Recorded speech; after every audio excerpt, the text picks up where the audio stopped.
He's a mercenary. He has special operations experience.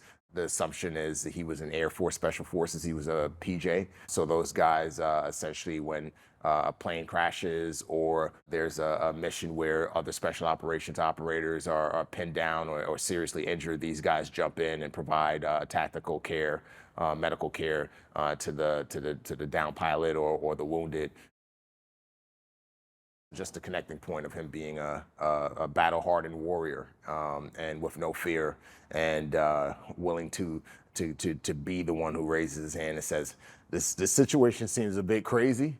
The odds are stacked against us, but I know that we could somehow pull it off. I'm willing to put my life on the line to go rescue these people." And so that also resonated with me, and that was one of the reasons why I went into the military. After what happened 9/11, I just felt I grew up in New York City in the Bronx. And so I watched the Twin Towers come down.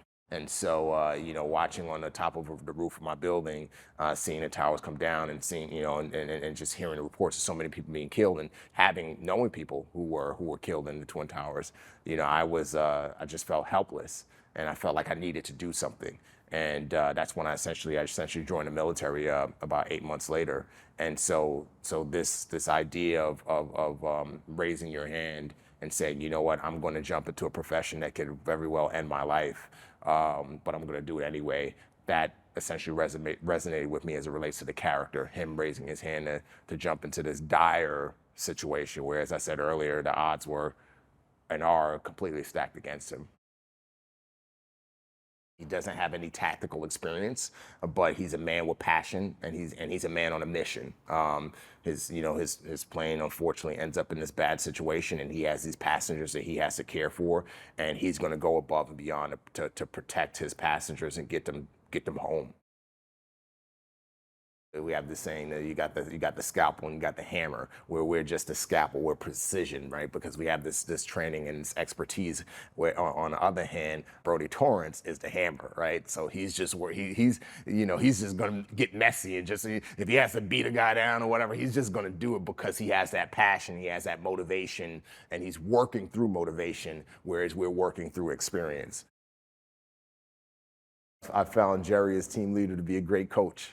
In every sports team, you got to have a good coach in order for the team to be successful. And he knows when to be light and joke around and pop his head in, but then he also knows when to be firm. And that's one thing I love about him. I brought my kids on set the other day, last week actually, and he was just so sweet with them and so graceful with them. And he did his voice from the How to Train Your Dragon, the character that he plays with my kids. My kids just lit up, But again, he brings that lightness. He knows when to bring that lightness. He knows when to bring that grace. But then he knows when to, hey, it's time to get to work. It's time to get the job done. And I think all of us as actors on the set, from all of the passengers to the mercs to even the bad guys, we all respect that about him, and we all enjoy that because we know when we come to set, we're going to get his best, and because we're going to get his best, we're going to give our best, and that's part of being a good coach.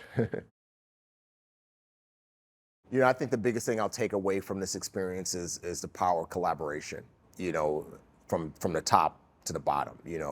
And how it's good to find and work on projects where you're working with people who are collaborative. Gerard Butler has been extremely collaborative. The producers have been extremely collaborative. Jean-François, the director, who's an amazing director, he's been doing an amazing job. He's been extremely collaborative and receptive. There was one scene in particular where Jean-François was like, I want you to, when you shoot, I want you to shoot the guy 3 times. And I was like, but in reality, if I wanted to be an accurate shot, and I said, hey, Jean-François, I'll do exactly what you want me to do, but can I get my opinion on this? He was like, absolutely, I want to hear what you have to say. That's why I brought you here. And I was like, in reality, if I'm gonna take a precision shot, and if I really need to focus in and dial in, I'm not gonna shoot 3 shots rapidly.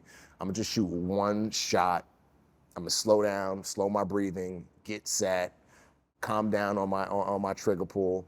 And I'm gonna take that 1 shot, headshot, take him out, and do that. You do that. He said, yes, I love it. And we did that. it looked great, and it played so well on camera. And so but that goes back to collaboration.